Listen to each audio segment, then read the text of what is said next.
MT-15 ಈ ಗಾಡಿ ನೋಡಿ, ಕ್ಯಾಮ್ಸ್ ಆಫ್ ಬೇರಿಂಗ್ ಹೊಡೆದೋಗ್ಬಿಟ್ಟು ಕಂಪ್ಲೀಟ್ ಹೊರಗಡೆ ಪಿಸ್ಟನ್ಗೆಲ್ಲ ಈ ರಿಂಗ್ಗಳು ಹೊಡೆದು ಪಿಸ್ಟನ್ ಸೀಸ್ ಆಗ್ಬಿಡೈತೆ. ಸೀಸ್ ಆಗ್ಬಿಟ್ಟು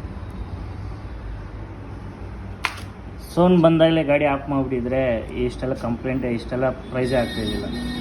ಇದೆಷ್ಟು 2000 ರುಪೀಸು. ಸೌಂಡ್ ಬಂದಾಗಲೇ ನೀವು ಸ್ಟಾಪ್ ಮಾಡಿದರೆ ನಿಮ್ಗೆ ಇಷ್ಟು ಐಟಮ್ ಬಿಚ್ಚೋ ಅವಶ್ಯಕತೆನೇ ಇದ್ದಿಲ್ಲ. ನೋಡಿ, ಕ್ರ್ಯಾಂಕ್ ಸಾಫ್ಟು ಆಫ್ ಸೈಡ್ ಬೇರೆದು ಹಾಕಿದ್ದಾಯಿತು. ಆಮೇಲೆ ಇಂಜಿನ್ ಬೇರಿಂಗು, ಗೇರ್ ಬಾಕ್ಸೆಲ್ಲ ಏನು ಡ್ಯಾಮೇಜ್ ಆಗಿಲ್ಲ, ಚೆನ್ನಾಗೈತೆ. 6 ಸ್ಪೀಡು, 6 ಗೇರ್ ವೀಲು. ಆಮೇಲೆ ಬೋರ್ ಮಾಡಿಸಿದಾಯಿತು. ಹೊಸ ಬೋರ್ ಹಾಕ್ಸೋಕ್ಕಿಲ್ಲ, ಬೋರ್ನ ಸ್ಲೀವ್ ಹೊಡೆದು ಹೊಸ ಬೋರು ಪಿಸ್ಟನು ಎಲ್ಲ ಹಾಕ್ಸಿದಾಯಿತು. ಆಮೇಲೆ ಹೆಡ್ಡಲ್ಲಿ 2 ವಾಲು, 2 ಆಯಿಲ್ ಸೀಲ್ ಗೇಡ್, ಟೋಟಲ್ 4 ವಾಲುಗಳು. ಆಮೇಲೆ ಐಟಮ್ಗಳು ಇಷ್ಟು ಐಟಮ್ ಇದೆ ನೋಡಿ. ಸೆನ್ಸರ್ಸು, ಇಂಜೆಕ್ಟ್ರು, ಆಮೇಲೆ ಕ್ಲಚ್ ಪ್ರೇಸಿಂಗು, ಕ್ಲಚ್ ಹಬ್ ಅಂತೀವಿ ನಾವು, ಓವರ್ ಪ್ರೇಸಿಂಗ್ ಅಂತಾರೆ. ಆಮೇಲೆ ಬೆಲ್ಲು, ಕ್ಲಚ್ ಪ್ಲೇಟ್ ಇದಕ್ಕೆ 3 ಬರೋದು.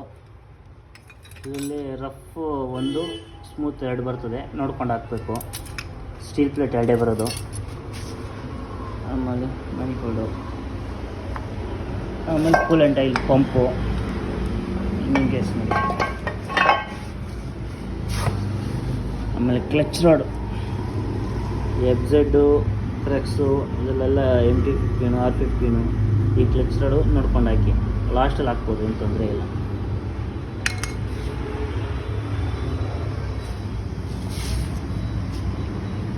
Main neutral switch. ಆಮೇಲೆ ಇಲ್ಲಿ ಸ್ಪ್ರಿಂಗ್ ಬರ್ತದೆ, ಕೆಳಗಡೆ ಒಂದು ಸ್ಪ್ರಿಂಗ್ ಬರ್ತದೆ.